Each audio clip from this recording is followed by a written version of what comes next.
Thank you. Good afternoon. So my talk will be on the 2001 wave dancer disaster. Some of you may remember what happened at that time.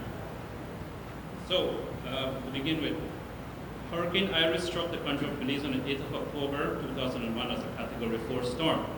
It started as a tropical depression with a poorly defined center about 85 nautical miles southeast of Barbados on the 4th of October and moved toward the west and northwest through the southern Windward Islands. It became a tropical storm on the 5th and a hurricane near the Dominican Republic on the 6th of October. The well-established middle-level ridge north of Iris became stronger and forced the storm onto a straight westward track, allowing Jamaica to escape from the small core of Iris, which passed just to its south on the morning of the 7th of October. The storm headed toward Belize, moving into a region where the upper oceanic content was very high. As a result of favorable atmospheric and oceanic conditions, intensification began and the minimum pressure dropped from 990 millibars to 950 millibars within 18 hours, and winds increased from 75 to 120 knots. It became a Category 4 hurricane on the 8th of October 2001. The government of Belize, through the National Emergency Management Organization, NEMO, closely monitored the storm and issued its first national advisory on the 7th of October, 9 a.m., declaring a hurricane warning, a hurricane watch from Belize headed northward. NEMO issued a second advisory later that day, extending the hurricane watch to the entire coast of Belize and activating its operational committees. At 9 p.m. that day, the third NEMO advisory upgraded the hurricane watch to a warning and ordered evacuation from the coast and low-lying areas at first light. NEMO Advisory 4, issued at 6 a.m. on 8th of October, stated that Iris was now a Category 4 storm and urged evacuation of the coast. This bulletin did not forecast where the hurricane would make landfall, but NEMO Advisory 5, issued at 11 a.m., stated that landfall was expected between Dangriga Town and Monkey River Village, with winds of 140 miles per hour and a storm surge of 15 feet. Advisory 5 directed the evacuation of people living on the coastline in Belize, Stanley, and Toledo districts. The Wave Dancer, a live-aboard boat belonging to Peter Hughes Diving Incorporated, departed Belize on Belize City on the 6th of October 2001, with 20 passengers from the Richmond Dive Club and 9 crew on a one-week diving trip. The boat was scheduled to make stops at Lighthouse Reef and Half Moon Key, where day and night dives were being conducted.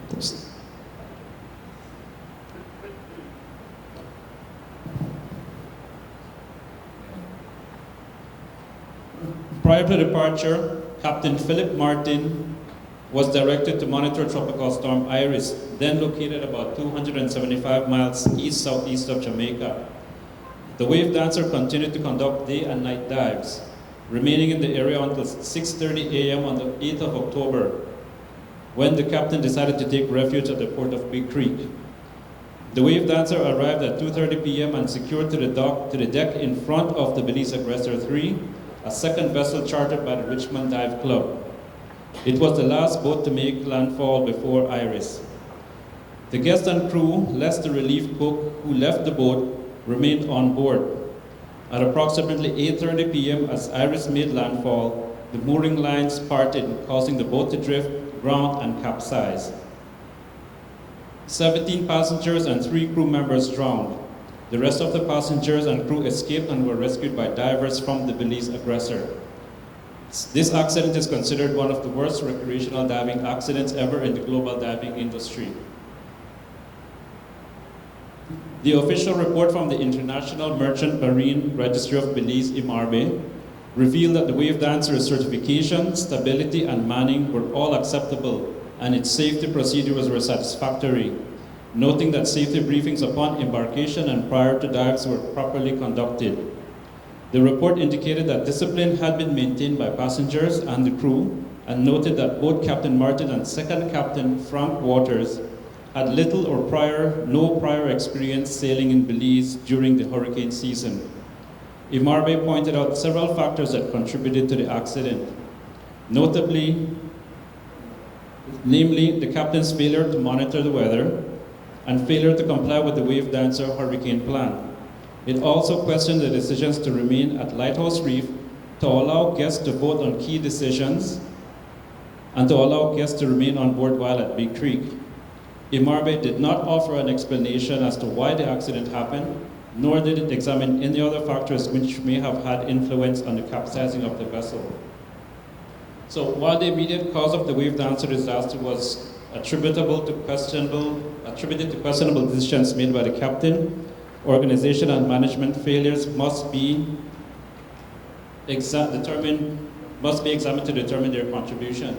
So themes such as inadequate leadership, deviation from safety procedures, and evidence of a performance-oriented safety corporate culture resonate throughout the literature and report surrounding the Wave Dancer. This study sought to critically analyze the confluence of safety culture, risk perception, and risk communication to determine whether they were causal factors in this accident. So it aimed to fill the gap in its safety literature in Belize. It is the first analysis of the disaster to employ safety culture, risk perception, and risk communication theory in one coherent case study approach. It also sought recommendations which would hopefully contribute to the prevention of a reoccurrence of this type of disaster in the world. So I set out to do this by answering the following research questions. How did the corporate culture of Peter Hughes diving affect the actions and decisions of the Wave Dancer's captain? How did the risk perception of Hurricane Iris among guests and staff affect their decision making?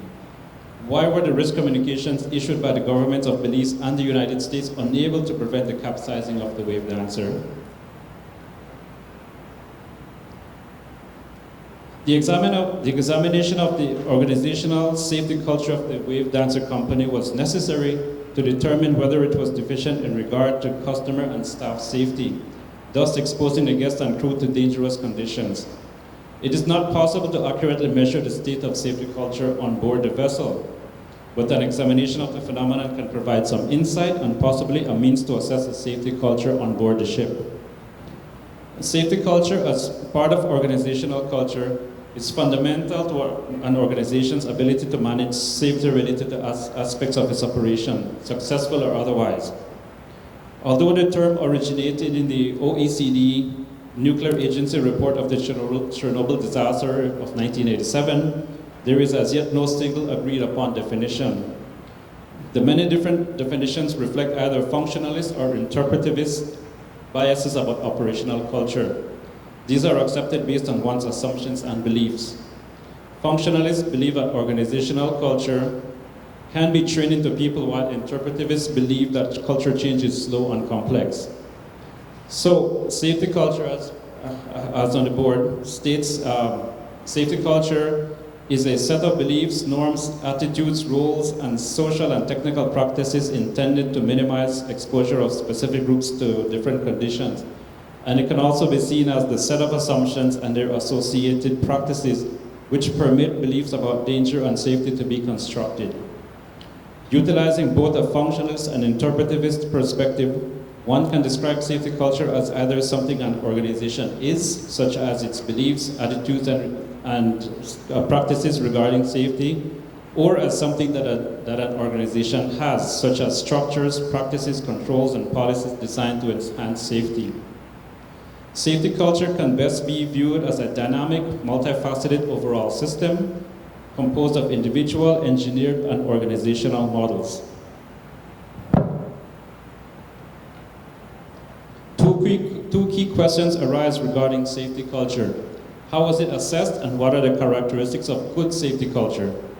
There are 4 characteristics of good organizational safety cultures, including caring about the consequences of actions and policies, providing feedback from incidents, and the existence of a comprehensive and formal procedure for handling safety problems. A poor safety culture exhibits organizational errors and violations of operating procedures. Management complacency, role ambiguity, poor communication, and low prioritization of safety against high pressure for performance are other signs of poor safety culture. Ships are unique work environments. They are floating work sites with a strict hierarchy, generally operating on the high seas or in coastal waters, and only come to port to load or unload passengers. They are part of a complex system comprising of ship owners, ship operators, flag states, port states, and international regulatory bodies. This network of actors and activities form the operational environment of a vessel at sea. This complexity has direct bearing on the definition of maritime safety, as seafarers, ship owners, regulators, politicians, and the public may give different meanings to maritime safety. Maritime safety can be defined as a process of implementation of international and national agreed rules with the objective of minimizing the risk to people, property, and the environment. It must be noted that maritime safety culture has not developed at the same rate as that in other sectors, and it remains underdeveloped and in need of improvement.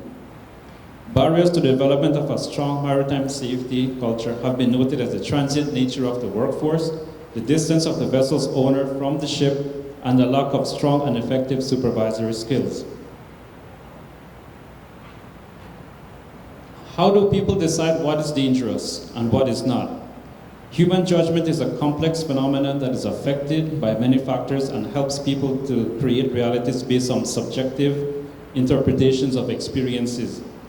Risk perception involves people's beliefs, attitudes, judgments, and feelings, as well as the wider social and cultural values and dispositions that people adopt toward hazards and their benefits. Cultural biases provide predictions of risk perception and risk-taking preferences that are more powerful than measures of risk and personality. Therefore, people do not base their risk perceptions on mathematical or scientific models. Rather, risks are perceived based on individual experiences and beliefs. When faced with a hazard or a hazard warning, people approach it armed with existing beliefs, either partial or impartial, accurate or inaccurate, and attitudes which they have based on life experience, personal psychology, and previous experience with similar hazards or warnings. These beliefs and attitudes determine how people will react to the hazard and how they will interpret the warnings. People accept information considered to be credible and reject that which is redundant. Risk perception affects users' behavior with a hazard or warning, and heightened hazard perception makes a person more likely to notice, read, believe, and comply with warnings. So individuals create mental models to interpret and manage the risks they face. A mental model is an assembly of fragmented beliefs and inferences about risks, such as its size, its controllability, and its management, which will be used by a person to interpret a risk communication. It utilizes complex, multi-attribute definitions of risk, which may not coincide with expert views on hazards and can be negatively influenced by persistent biases. If a person's perception of a particular risk is different from a reality, then any decisions or actions made in response to that risk may turn out to be wrong. Decisions may be influenced by several factors, including sanitation of the world of hazards, ignoring warning signs, groupthink, and hindsight bias.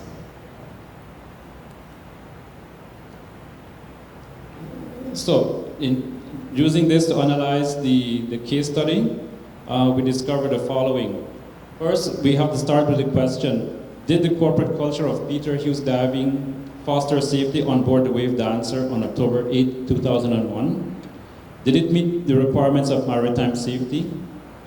From the management perspective, the lack of proactive action from Peter Hughes Diving and its country agent reflected their inadequate understanding and appreciation of safety.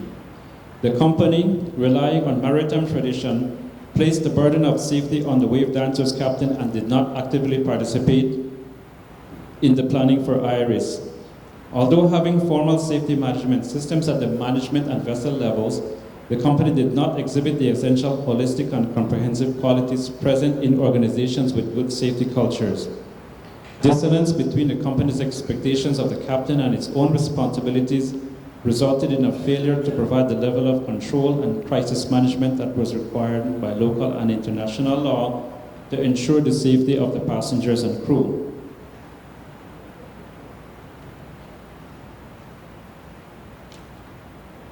Adherence to performance results in decreased attention to safety and encourages risk-taking, as shown by the captain's decision to exploit the available time before the landfall of Iris. Believing there was low risk to his vessel, he stuck to his dive schedule, even conducting night dives on October 7th and missing a critical window of opportunity for safe berthing in Belize City. His focus on production and service continued even while docked at the Brick Creek port, resulting in his decision to refuse staff evacuations and his rejection of offers of possible shelter on the mainland. The performance-oriented culture amplified both normalcy and confirmation bias, causing the captain to unnecessarily place the guests and crew in the path of the hurricane and increase the possibility of harm.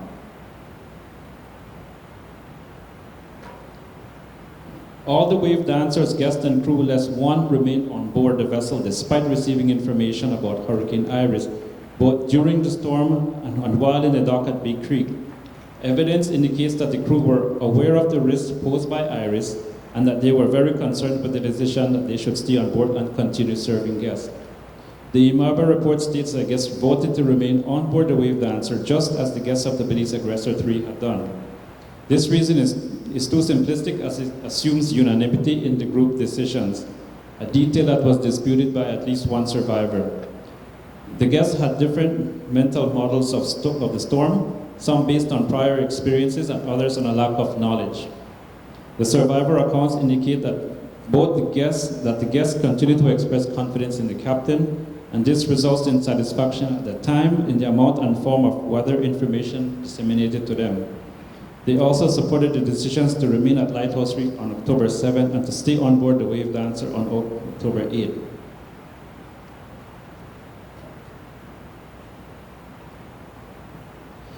Before the landfall of Hurricane Iris, NEMO had issued 5 declarations, starting on October 7th and ending on October 8th, 2011. Each declaration provided tracking information, forecasted tracks and wind strengths. The risk communications contained increasingly strong language but did not contain a direct order until Advisory 5.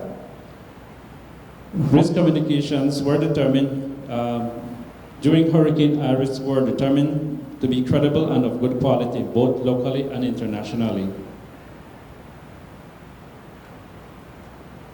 So in conclusion, the safety culture on board the Wave Dancer was not allowed to develop as the corporate culture encouraged and prioritized performance over safety. This state concentrated the organizational effort on performance and subordinated the role of the psychological and behavioral aspects of safety culture. Despite the existence of an acceptable safety climate, the development and effectiveness of safety culture was not realized and was not encouraged, as the corporate leadership of Peter Hughes Diving did not take an active role in the days and hours before the accident. The policy violations, failure to access risk communications, failure to recognize the impending danger, and the management failures within Peter Hughes Diving and on board the Wave Dancer led me to deduce that the safety culture on board the Wave Dancer was poor. The research findings also indicated that poor safety culture was not the eventual cause of causal factor in the accident. Rather, 4 other causal conditions were revealed, which included performance-oriented corporate culture, inadequate company policies, weak corporate leadership, and a poor understanding of storm phenomena. It was also discovered that risk perception is susceptible to cognitive biases. This key finding explained the decision of the guests and the crew to remain on the vessel even though they were in a very dangerous situation. Evidence that cognitive biases were present on board the Wave Dancer at the time of the incident also supported this finding. The research also noted that it is important for risk communications to incorporate clear, direct messaging. Therefore, it is important for risk communications to be clear and precise if they are to change risk perceptions and risk behavior. Thank you very much for your attention, and I look forward to any questions.